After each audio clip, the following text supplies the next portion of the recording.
A very good morning, and I was preparing for a speech.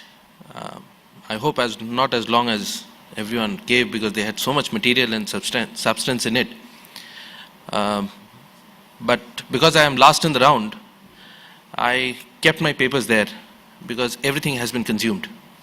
There's hardly anything that I can actually share except some moments of my experience, a little bit of background. But before I start, my accolades to every single member for whatever they have achieved on the dais, especially the KISS model, and I hope the KISS model kisses all our lives in some way or the other in the times to come.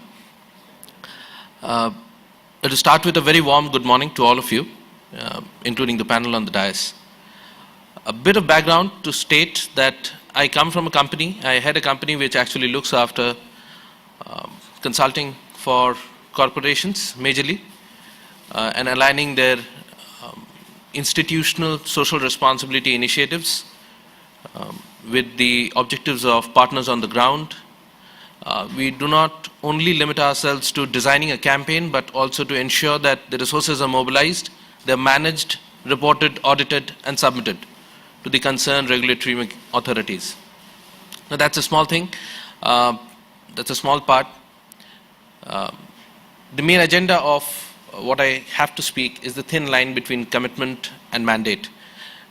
Now, the mandate has become a sort of a Kumbh Mela in the last 1 year from the time that it has come. Everyone seems to understand that corporate social responsibility is 2%. I differ. I differ from the very thought that corporations who think that corporate social responsibility in this part of the world is just 2%. It's a definition and it's a minimum that the government has stated that you will have to start to. To bring you light to some of the facts, and these are very established, well-established facts. In fact, all of you can just Google it and find out that the majority of the money that has been pumped in at the real time in this sector actually has been pumped in for years together, which is much beyond the 2% mandate. What this mandate does, it brings more number of companies within the gambit of making the social responsibility investment. There are discussions. I was reading yesterday in an editorial that the finance minister is about to propose in the budget this year tax saving SOPs for social responsibility investments of 2% that have been made. I differ with the corporations to a certain extent that I will not say I differ, I sort of realign myself to the understanding of corporate social responsibility with that 2%. Corporate social responsibility in this part of the world is not 2% of the profit that you make. It cannot be a percentile of the money that you derive out of the business. It is 100% of the profit, and how do you make that profit? So let's study an example. So we have a retail brand in the US in the mid-80s, which was making t-shirts.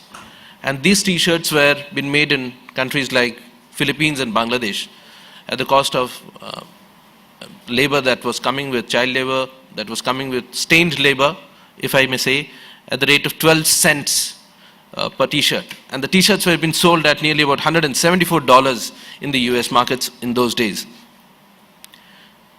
A sting was carried out. These days, sting is controversial, so still I'd say a sting was carried out by a not-for-profit, and they found out an astonishing fact that 7% of this retail giant's investment on corporate social responsibility was to eradicate child labor. And they were implanting child labor to get the t-shirts made. How many of us in this room are educated enough to understand this is not corporate social responsibility? You cannot justify your corporate social responsibility contribution to the society by merely saying it's a process of giving back. No. You have to substantiate yourself to ultra-transparent levels of mechanism, if I can borrow that term from the speaker. Ultra-transparent mechanisms of telling the world how you have been and what have you been absorbing as a resource to derive that profit. your substantial damage that you're causing to the environment, or I would say the resources that you're utilizing, has to be replenished, and the investment has to be justified by substantial investments in the reverse. Ladies and gentlemen, there is only three things that differentiate between corporate citizenship in the Europe, maybe corporate responsibility in the US markets, and corporate social responsibility in this part of the world. You have to carry out three major aspects of any corporate social responsibility mechanism. First, research.